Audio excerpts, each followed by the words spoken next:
tell you my experience on how I started taking stocks very seriously. In June 2024, I bought Transcorp shares. At that time, Transcorp shares were selling for 12 naira 16 kobo. And I was like, okay, these shares of 15, let me buy. I bought that shares, 100 units. It was about 1,226 naira. I bought the shares on the Afri Investor app. Guess what? Fast forward to 1 year after, Transcorp shares were selling for 45 naira. Hello, couldn't believe my eyes. How? And how is it that I bought only 1,200? I was so heartbroken. I asked myself, oh Jessica, why didn't you buy more? Why didn't you buy 10,000 naira worth of shares? Why didn't you buy 50,000 naira worth of shares?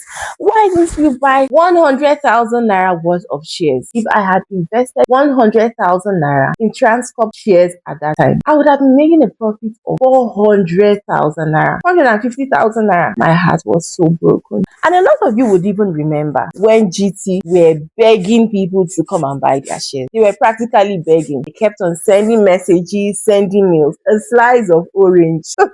GT shares were selling for 44 naira 50 kobo. Hello, we all know how much GT shares are selling for today. GT shares are selling for 117 naira per share. What does this tell you? Fortune always favor the brave. This doesn't mean you shouldn't do your research. No, do your research. Look at the company's overall performance. What has been their annual returns for the past 3 to 4 years? Look, do your research, do your technical analysis, fundamental analysis. Are you that person thinking and saying, maybe I'll start one day, I'll think about it? Don't just wait and keep waiting until you get one big money to invest. To avoid saying, had I known, just start today, so you won't have regret like me. Now I am wiser, now I know better, and that's why I have created a community, Wise Money Tribe. Get in, guys, join. It's for free. Let's talk about money and how we can make money, how we can make our money work for us. Let's see how compound interest will make our money appreciate over the years. See you at the top. I remain your Wise Money guy. Bye.